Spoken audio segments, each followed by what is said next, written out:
Hey guys, welcome back to A Little Less Lisa. I thought I would kind of do a 2-for-1 today. I would do a get ready with me along with giving you an update on my skin removal surgery and how things are going and kind of where I am in the healing process and the whole shebang. So today I am officially 4 weeks out from surgery. So this is March 5th. Yeah, and I had my surgery on February 5th. Just as a reminder, in case some of you are new to my channel, I lost over 50 pounds through diet, exercise, and the help of a GLP-1 medication. And after doing so, I was really not happy with how my arms looked. I was really happy with the way my upper part of my arms looked because I have really worked very hard with my strength training to get some really good muscle definition, etc. But I've always had that, like flappy arm kind of thing, right? You wave and you stop waving, but your lower arm keeps waving. And I really, I can't, well, I mean, it's not that I can't lose any more weight. I don't want to lose any more weight. I am in, the healthy BMI range. And, I mean, my body fat percentage is within, a healthy range as well. So I can't really do anything more to that part. It was basically just excess skin. And yeah, I mean, there was probably a little bit of fat in there too, but predominantly it was just excess skin. In addition to that, I wanted to have a breast lift. I had breast implants put in about 22-ish years ago. And when I did that, I should have, key phrase, a lift. I was told I would be a good candidate for a lift and that my results would be better if I got a lift. But I was scared to death of the scars. I just imagine my breasts looking like Franken boobs, and I just didn't want to do that. So I decided not to do the lift at the time and only did the implants. And at the time I got my implants, I was probably about 35, at least 35, maybe 40 pounds heavier than I am now. So I was in a, larger body than I am now. And my frame at the time could handle some larger implants. So my implants were around the 500, maybe even 550 cc range. But after I lost this weight, they were very large. They were really too big for my frame. And so I wanted to have those removed. Initially, I was really hoping that they could remove them and put in new, smaller implants. But because of the size of my pocket for those implants and not really knowing how much breast tissue I was going to have left after, having the lift and excess skin removal in the flanks area, whatever, we didn't really know what size implant I would need. And so my surgeon was not comfortable putting new implants in. And honestly, I didn't know how much breast tissue I was going to have. I honestly didn't think I was going to have a whole lot left, and spoiler alert, I do not. But, I thought, okay, we'll do this. Maybe I'll be happy with what I have left and it'll just be my breast tissue and we'll live life, the rest of my life that way. So I had what is called a brachioplasty, which is arm surgery. So I have a scar, and I'll be popping pictures up here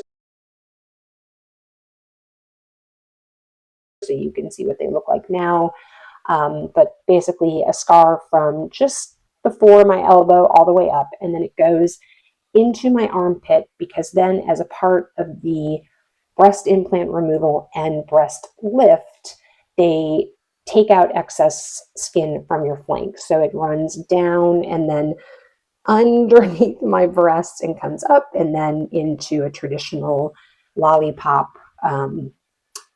breast lift look. So those are the scars that I have. And so, as I mentioned, I had that surgery done on February 5th. Everything went really, really well. And I really like my surgeon a lot. He has done thousands of surgeries and specializes in surgery, plastic surgery after significant weight loss. So he sees a lot of weight loss patients in his practice. So my mom had originally seen him to have a circumferential body lift, as well as having her brachioplasty redone, because she had brachioplasty done about probably 18 years ago. And, due to age and skin sagging and things like that, because she definitely hasn't gained any weight since she had that done. She had that redone. And then a week before my surgery, or actually like 5 days before my surgery, she had a thigh lift done, an inner thigh lift by the same surgeon. So, and then 5 days later, I had my surgery. So we were sort of convalescing and recuperating together for part of it. But yeah, it went really, really well. My surgeon does a very interesting suturing technique. He calls it like a pie crust. It almost sort of looks like a rope. And you would look at it and think, oh my gosh, how in the world is that ever going to look normal? Because I will tell you, the way it is, for example, under my arms and on some of the rest, it's kind of scary looking. I mean, you really wonder how this could ever be right. But as I said, my mom had surgery back in October, and her scars are completely flat. They look like a total normal, scar. I mean, obviously they're still red. She was only, at the time she had this surgery, 3 months out from that surgery. So, it takes a good really year, up to 18 months for your scars to really fade into more of a skin tone. But anyway, so yeah, it's a little scary to look at, especially seeing it like on my breasts, just because it's a much smaller area. I mean, it just looks weird. But yeah, it's going well. But I will say you're not really going to, well, you'll probably see some, but you'll be able to see that the scars under my breasts, and actually even partway up the side of my body, have already flattened out. Now, he did say that he thought the ones around my breasts would flatten faster. He normally says, I think around 7 to 8 weeks is when they flatten out. And I think it probably has to do with the amount of skin that was removed, and therefore how big kind of that rope is. So in other words, I think the ropes or the pie crust, whatever you want to call it, that were around underneath my breasts and kind of coming up, were not as thick, I guess, if you want to call it that. I know my mom's thigh scars, I think, they're even thicker than my arm ones. I think maybe that's kind of a function of how long it takes. By the way, I will list in the description box everything I'm using on my face. If I start walking you through every product that I'm using on here right now, it will take forever and a day for me to get through this video. But healing is going well. For the first 3 weeks, I was unable to, meaning I was prohibited to, I was told not to raise my arms, this part of my arm, so where the surgery was done, above my shoulder level. So I could put them to here, and my forearms could be above, so I could, do my hair and, brush my teeth and that kind of thing. But I wasn't allowed to do that. Now, I will tell you, it's still very tight. So like I said, I'm 4 weeks out. It gets kind of better every day. I will also say I was only really able to start sleeping on my side, which I am a side sleeper. So for the first probably close to 3 weeks, maybe slightly less than 3 weeks, I was able to start sleeping on my side. So I was only sleeping on my back.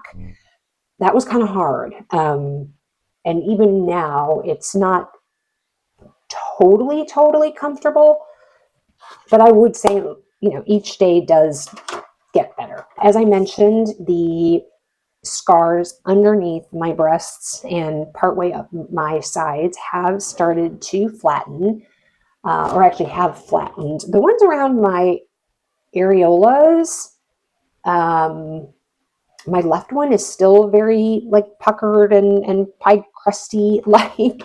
My right one, I would say, is sort of partially flattened. So yeah, not really sure why one does versus the other. What else can I tell you? Incisions are really, I don't even know they're there. Now I say that, let me caveat that. I know they're there, especially because they are raised, right? So you'll see in the pictures, I mean, they literally, like I said, look like a rope or look like a pie crust. And so because they're three-dimensional, they rub on essentially anything that I'm wearing. I mean, like I can feel them, especially like right in here, and it just feels weird. It doesn't hurt. The incisions do not hurt. And honestly, I don't think the incisions really ever hurt. What is interesting that hurts or is more tender is really kind of where I was bruised. So my scar is here, and like right behind it and kind of up the back of my arm. Had horrible bruising. You guys may have seen in my first video, or one of the ones I did in the check-ins early on, is, I mean, this arm was black and blue, literally, or yellow, I should say, up to almost my wrist. It was crazy how much bruising I had. I bruise very easily. And in case anybody wants to say anything in the comment section, I had to have blood work done, and I have had blood work done several times this year. My iron levels are fine. My hemoglobin is fine. All of my levels are fine. So it's not like I am deficient in something and that is what is causing my bruising. I have just always been very susceptible to bruising. So that's finally going away. I actually do really still have quite a bit of yellow bruising around this kind of part of my left breast. I probably need to send some pictures because I'm a little concerned that maybe it might be not a hematoma, a ceratoma on that side, because it is a little squishy. Kind of feels like there's some fluid in there. So I will probably send a picture of that because I don't see my surgeon again until towards the end of this month. So I think what will make me like 6 weeks out, maybe something like that. But as I said, the incisions do not hurt. And it also is very weird if I'm not wearing something when the two incisions rub, or I shouldn't say incisions, it's where the sutures, whatever you want to call it, I guess incisions, whatever, where, the one on the inside of my arm rubs up against the 3D rope on the inside of my body. Like that is so freaky. I cannot even begin to tell you. But other than that, it's really fine. It hasn't hurt. Really, the only thing that has hurt is where it's tender from the bruising. But the actual incisions themselves and, the surgery that I had really doesn't hurt. And it really never has. So I would say from that perspective, it's been a pretty easy recovery. I am not allowed to work out until 6 weeks. So I'm still waiting to get back into the gym. And to be honest with you, like, it would be very hard for me to do like anything super hard, that requires me to put my arms, like doing this would be really hard, especially my left arm. My left arm, I think, is still swollen. This arm is a lot easier to get over my head than this arm. Like this, I really have to like, ooh, and I can feel it just, it really pulls along here when I do that. So, you know, every day, as I said, it gets better. And so I will just continue to get better. And so hopefully in another 2 weeks, I will feel much better and feel like I'm ready to get back into the gym. I mean, obviously I could go walk on the treadmill or something. I can't run, something that would be very bouncing and jarring and things like that. But, you know, he definitely encourages his patients to walk, you know, get exercise from that perspective.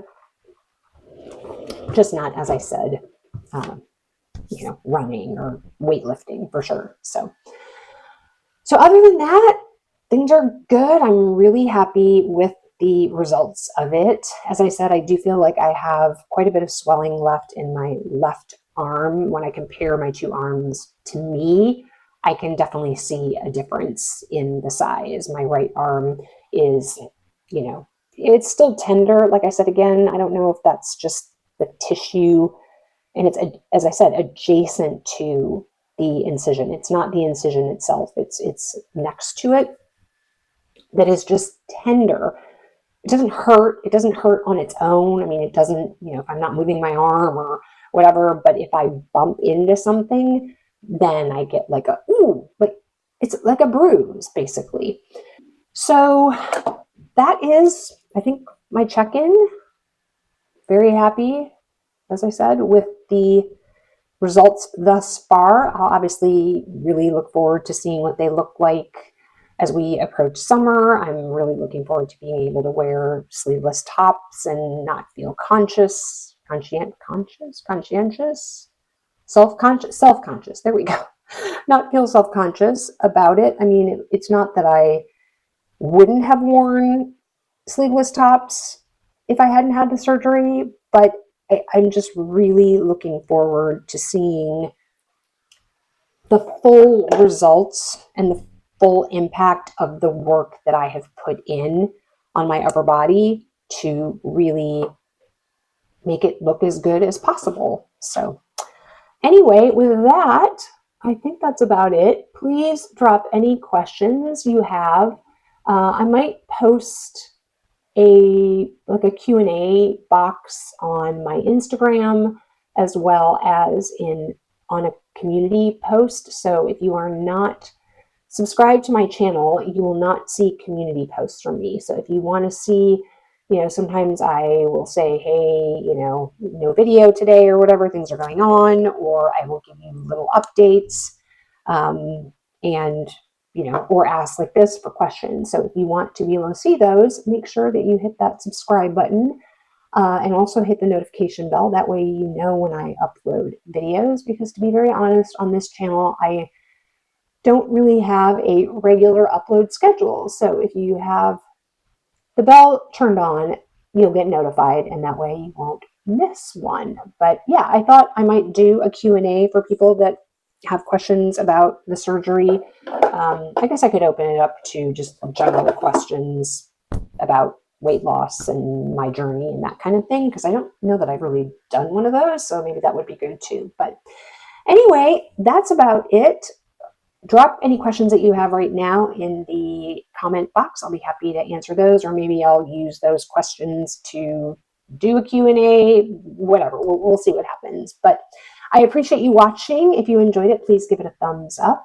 And as I said, if you haven't subscribed, we'd love to see you back here. So click the subscribe button. And if you want to keep on watching, there'll be another video over here in the corner for you to watch. And remember, kindness and hate spread the same. The choice is yours. I'll see you in the next video, guys. Take care. Bye-bye.